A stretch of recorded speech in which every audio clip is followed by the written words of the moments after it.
Hey guys, welcome back to my YouTube channel. My name is Shubham. मैं आप देख रहे हो टेक बी शुभम। आज की इस वीडियो में रिव्यू करने वाले हैं एसबीआई स्मॉल कैप फंड को। जानेंगे इस फंड के बारे में पूरी डिटेल एंड बताएंगे कि इस फंड में आपको इन्वेस्ट करना चाहिए या नहीं करना चाहिए, या आप ऑलरेडी इन्वेस्ट कर चुके हो तो आपको इस फंड में बने रहना चाहिए लॉन्ग टर्म के लिए, या एग्जिट करके अपना पैसे को रिडीम कर लेना है। इस फंड को लेकर मेरा ओपिनियन क्या है उस सारी चीजों के बारे में। तो चलिए सबसे पहले इस फंड को समझते हैं। इस फंड का नाम है स्मॉल कैप फंड। इसका सीधा मतलब है कि इस फंड में जो भी आप पैसे इन्वेस्ट करोगे, आपका जो पैसा है वो टोटली के टोटली स्मॉल कैप कंपनी में इन्वेस्ट होगा। इसका मतलब ये नहीं है कि इंडिया में जितने भी स्मॉल कैप कंपनी जो सभी में मिलेगा, ऐसा नहीं होता है। इसके जो फंड मैनेजर है बहुत कुछ कंपनियों को इन्होंने सेलेक्ट किया हुआ है। उस सभी कंपनियों में आपका जो पैसा है वो कुछ ना कुछ परसेंटेज में इन्वेस्ट होगा। यह जो फंड है वो वेरी हाई रिस्क कैटेगरी का फंड है। इसका सीधा मतलब है कि आप इस फंड में तभी इन्वेस्ट करना जब आप रिस्क लेने के लिए कैपेबल हो। अभी तक ये जो फंड है वो 26.10% तक का रिटर्न ऑलरेडी दे रखा है अपने इन्वेस्टरों को। तो चलिए इस फंड के बारे में और डिटेल जानते हैं। उससे पहले बता दूं कि प्लीज चैनल पे न हो तो चैनल को सब्सक्राइब करके बगल के बेल आइकन को जरूर दबा देना। तो चलिए जानते हैं कि इस फंड में अगर आप पैसे इन्वेस्ट करते हो तो आपका जो पैसा है किन किन कंपनियों में कितना कितना परसेंट इन्वेस्ट होगा उसके बारे में। इस फंड में आप जो भी पैसे इन्वेस्ट करोगे, आपका जो पैसा है टोटल को टोटल 56 कंपनीज में इन्वेस्ट होगा। सबसे ज्यादा जो इन्वेस्ट होगा ब्लू स्टार लिमिटेड में इन्वेस्ट होगा। परसेंटेज है 4.31%। बाकी कंपनियों की लिस्ट आपके स्क्रीन पर दिख रहा है, आपको देखना है, आप डिटेल में वीडियो को पॉज करके आप देख सकते हो। तो चलिए अब समझते हैं सेक्टर वाइज, इक्विटी वाइज कितना पैसा इक्विटी में जाता है, कितना पैसा डेट में जाता है, ये सारी चीजें। आपका जो पैसा है वो 93.1% जो पैसा है वो आपका इक्विटी में इन्वेस्ट होगा। कैश में 6.9% पैसा आपका इन्वेस्ट होगा। डेट में कोई भी पैसा इन्वेस्ट नहीं होता है। अब सेक्टर वाइज समझ लेते हैं कि जो भी आप पैसा इस फंड में इन्वेस्ट करते हो तो किन किन सेक्टरों में इन्वेस्ट होगा उसके बारे में।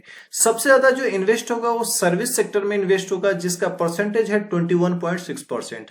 कंज्यूमर में भी आपका जो पैसा इन्वेस्ट होता है 13.6% का, कैपिटल एंड गुड्स में 13.5% का, केमिकल्स में 11% का, फाइनेंशियल में 10% का, कंज्यूमर सप्लायर में जो है 9.2% का, कंस्ट्रक्शन में 8.7% का, अदर में 7% का, एंड मेटल्स एंड मीनिंग में 5.4% का इन्वेस्ट होता है। यह जो फंड है आपके पैसे को मल्टीपल सेक्टरों में इन्वेस्ट कर रहा है। इसका सीधा मतलब है कि आगे चल के कोई भी अगर सेक्टर इंक्रीज करता है तो आपका पैसा इंक्रीज करने वाला है। तो चलिए जानते हैं कि इस फंड में अगर आप पैसे इन्वेस्ट करना चाहते हो तो कितने रुपए से स्टार्ट कर सकते हो। इस फंड में अगर आप एसआईपी के थ्रू आप इन्वेस्ट करना चाहते हो तो 500 रुपीज की मिनिमम टू मिनिमम एसआईपी से आप स्टार्ट कर सकते हो। करंट टाइम में इस फंड का जो एनवी प्राइस है वो 170 रुपीज का है। आगे चल के इस फंड का एनवी प्राइस इंक्रीज होगा। तो जब भी आप इस वीडियो को देख रहे हो, जब भी आप इन्वेस्ट करोगे, उस टाइम पे इसका जो एनवी प्राइस है वो डिफरेंट हो सकता है। तो चलिए जानते हैं कि इस फंड में आपको इन्वेस्ट करना चाहिए या नहीं करना चाहिए। आपने ऑलरेडी इन्वेस्ट कर चुके हो तो आपको क्या करना चाहिए, निकलना चाहिए या नहीं निकलना चाहिए, फ्यूचर में कैसा होने वाला है ये फंड। तो फ्यूचर मैंने आपको पहले बता दिया, इस फंड का जो फ्यूचर है ब्राइट है। दैट मीन्स कि मल्टीपल सेक्टरों में इन्वेस्ट कर रहा है और अच्छा रिटर्न आगे चल के देगा। अब बात करते हैं इस फंड में आपको इन्वेस्ट करना चाहिए या नहीं करना चाहिए। बिल्कुल आपको इस फंड में इन्वेस्ट करना चाहिए, लेकिन एक बात ध्यान रखना, इतना ही पैसा आप इन्वेस्ट करना जितना आप रिस्क लेने के लिए कैपेबल हो, क्योंकि यह हाई रिस्क कैटेगरी का है। लेकिन इसका मतलब ये नहीं है कि आप पैसा डालोगे और आपका पैसा डूब जाएगा।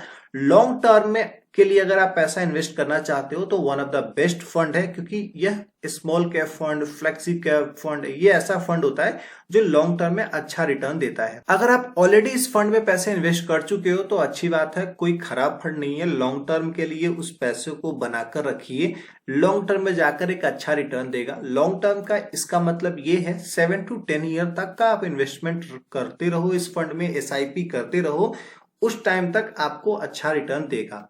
बाकी कैसे लगे वीडियो आप हमें कमेंट करके जरूर बताइएगा, और कौन से फंड के बारे में डिटेल जानना चाहते हो कमेंट करके जरूर बताइएगा।